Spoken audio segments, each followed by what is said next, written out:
cambios que tienen los vasos pulmonares. También las arterias van a sufrir daños, ¿ok? Entonces existe un engrosamiento de la capa íntima de las arterias, ¿ok?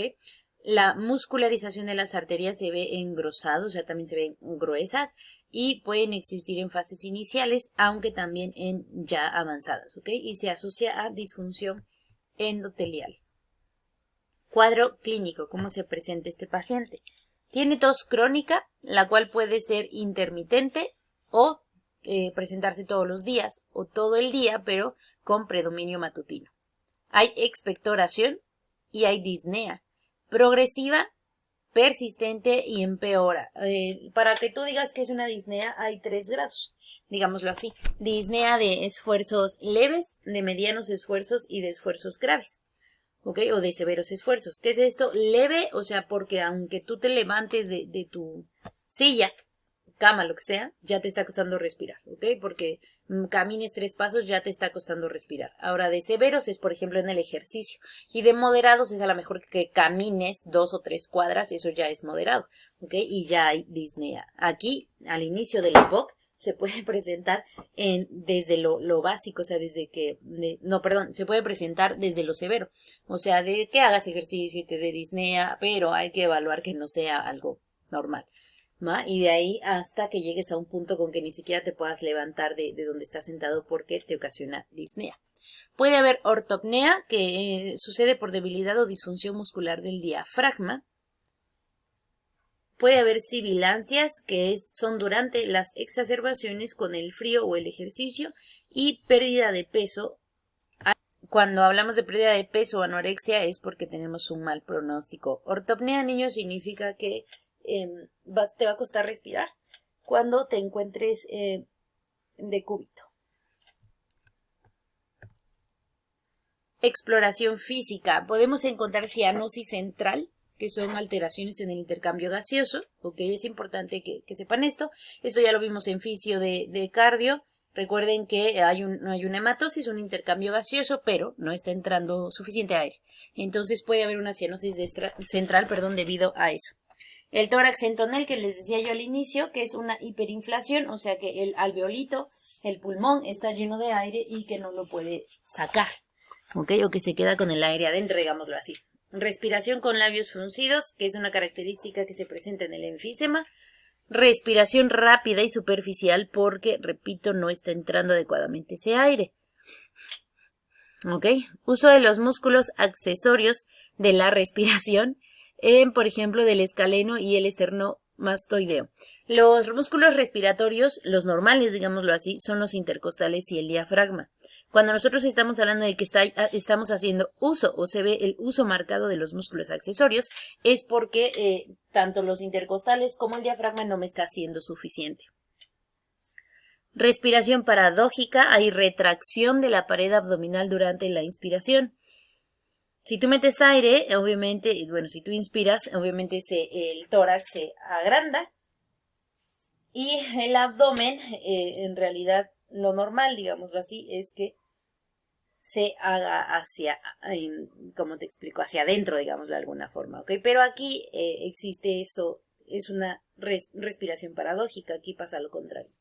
Frecuencia respiratoria aumentada porque además no está entrando aire. Entonces tenemos que es acelerada, que hay más frecuencia respiratoria, digamos, de lo normal y que además la respiración es rápida y superficial. Edema o ingurgitación yugular, ruidos respiratorios y vibraciones vocales disminuidas. ¿Cómo se diagnostica EPOC?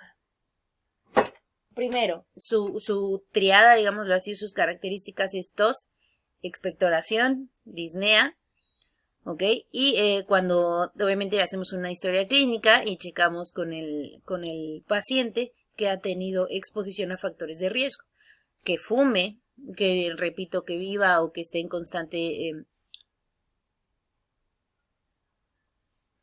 contacto con polvos o sustancias químicas, o con polución interior o exterior. Polución se los expliqué en asma. ¿Ok? Se requiere una espirometría para valorar el diagnóstico en el que vamos a encontrar la relación de capacidad vital forzada con volumen expiratorio forzado en un segundo que sea menor a 0.70, incluso después de dar broncodilatadores al paciente. Que se encuentra o que se sabe con esta espirometría, pues que hay una limitación del flujo no completamente reversible. Bien, la espirometría es esto, es prácticamente soplar, digámoslo así, hacia un aparatito que te mide los volúmenes y las capacidades. En este caso nos va a demostrar que hay una limitación del flujo de aire y que debe pues ser tal vez con una reversibilidad parcial, ¿ok? O sea que no mejora completamente, como en el asma, por ejemplo. Se debe realizar en todas las personas expuestas a cigarrillos, a polución ambiental o laboral que presentan un cuadro clínico semejante. Y para el control se aconseja efectuar espirometría al menos cada 2 años. ¿Ok? Y obviamente en cuanto aparezcan más datos clínicos, se debe realizar una espirometría. Tenemos también una radiografía de tórax que nos proporciona datos para establecer un diagnóstico. Se debe realizar en todo paciente enfermo con EPOC, ya que estos se identifican sus comorbilidades o se excluyen otras patologías. ¿Qué vamos a encontrar? Vean ustedes, si ustedes se acuerdan, creo que el lunes les enseñé unas radiografías a algunos de ustedes. Y vean esto, esos pulmones son demasiado grandes. Está demasiado lleno de aire. Entonces, lo primero que vamos a ver es que aquí en una radiografía de tórax vamos a ver el trauma vascular. ¿Ok? Bueno, los vasos prácticamente, que obviamente entran al pulmón. Entonces, aquí hay un borramiento. No se ve tan bien, digámoslo así, la trama vascular. Hay hiperlucidez. Ustedes, si se dan cuenta, les repito, a algunos les enseñé una radiografía y era negro completamente, ¿ok? Cuando hay aire.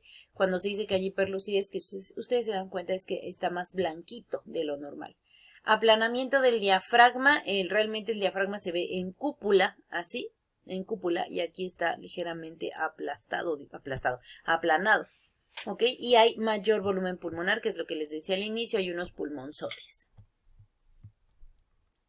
En una tomografía, si nos aventamos una tomografía, bueno, no es normal, no es como que, sí, tomografía para todos aquellos en los que sospechemos. Realmente con una radiografía, más su historia clínica, más sus datos clínicos, pues podemos dar un diagnóstico de EPOC, obviamente con la espirometría, ¿no? Pero si en algún momento los síntomas no concuerdan con los hallazgos de la espirometría, se puede ir un poquito más allá y por más allá vamos a decir que se puede tomar una tomografía. El caso de haber tomado una radiografía de tórax y que se encuentre dudoso, se encuentren datos que no se esperaban, por decirlo así, se puede hacer una tomografía, ¿ok? Y en pacientes en los cuales se haga un protocolo de cirugía pulmonar con resección de bulas son bolas, digámoslo así, pues sí, como bolitas de aire, como globitos de aire, esos son bulas, ¿ok? Y se tienen que hacer una reducción de esas bulas. Bulas o bullas, algunos le dicen como bullas. Medidas preventivas. ¿Qué no debo hacer para que no me dé EPOC? Primero, dejar de fumar. ¿Ok?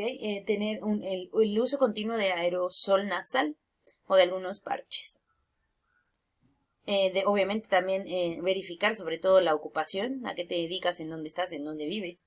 Siempre, siempre vacuna de la influenza más vacuna contra neumococo.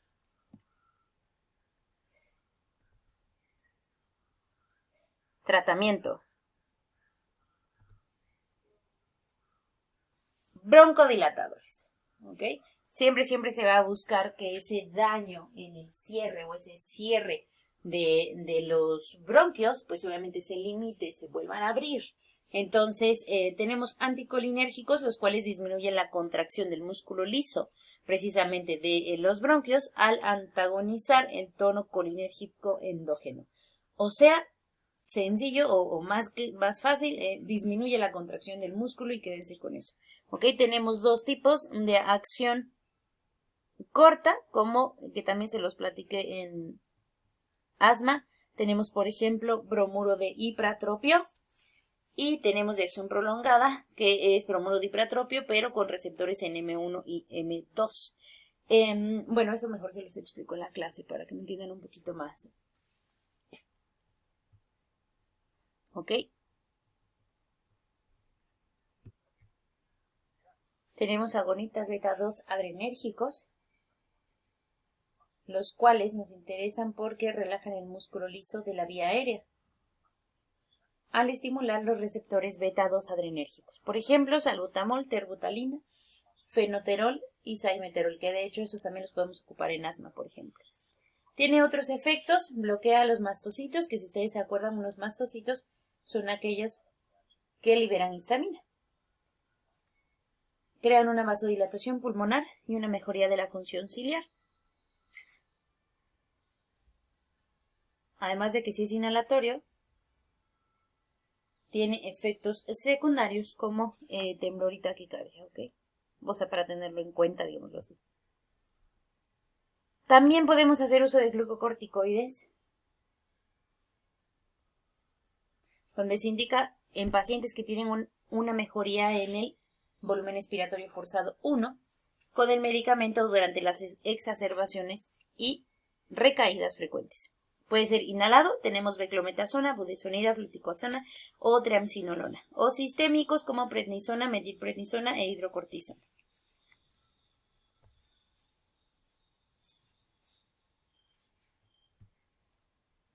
Hablando de teofilina, por ejemplo, que habíamos platicado que es un broncodilatador, pues relaja el músculo liso bronquial, ¿ok? Es potencialmente tóxico, entonces no se indica, digamos, tan frecuente.